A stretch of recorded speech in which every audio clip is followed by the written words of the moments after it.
It all began with a house.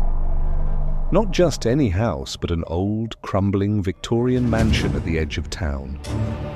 The kind of place kids dared each other to approach but never actually entered.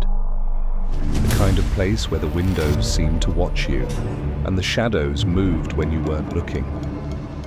The house had been abandoned for decades, ever since the last owner, a reclusive widow named Mrs. Blackwood, vanished without a trace. Some said she died inside, her spirit never leaving. Others claimed she was driven mad by the house itself. But no one really knew. All they knew was that the house was cursed, and bad things happened to those who entered. That's why everyone in town was shocked when the new family moved in. The Millers, a young couple with their 8-year-old daughter, Lily, had bought the house for a steal. They didn't believe in curses or ghosts. They saw it as a fixer-upper, a chance to start fresh. But they were wrong. At first, everything seemed fine. The family spent their days painting walls, repairing floors, and cleaning out decades of dust. But as the weeks went by, strange things began to happen. It started with the whispers. Lily was the first to hear them. She'd be playing in her room, and suddenly, she'd hear a faint voice calling her name. At first, she thought it was her parents, but when she went to check, they were nowhere to be found. The whispers grew louder, more insistent, until they followed her everywhere, down the hallways, up the stairs, even in her dreams. Then came the knocking.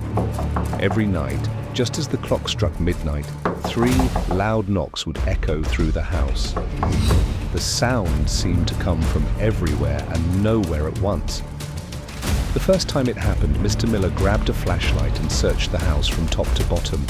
But there was no one there. No broken windows, no open doors, just the empty, silent house.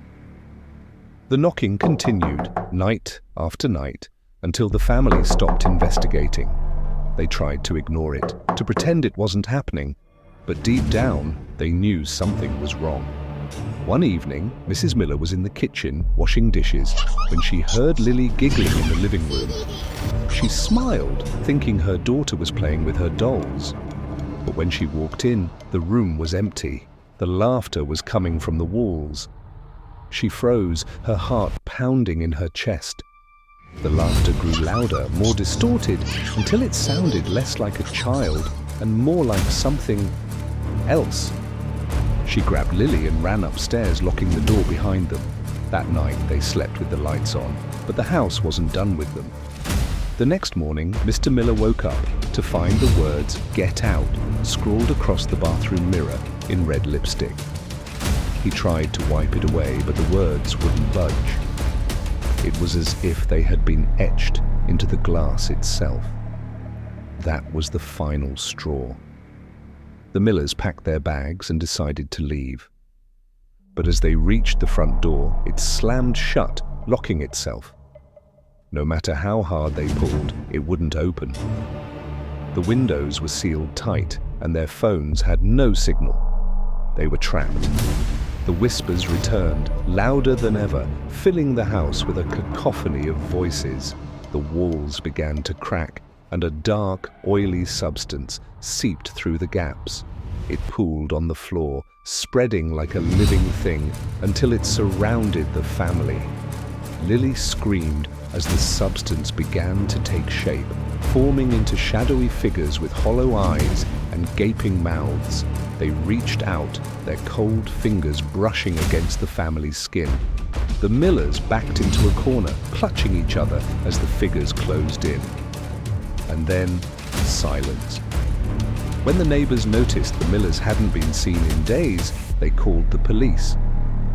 The officers found the house empty, the furniture untouched, and the walls covered in strange, swirling patterns. There was no sign of the family, no bodies, no clues, nothing.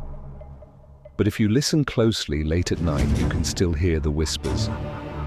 They say the house is waiting, hungry for its next victims.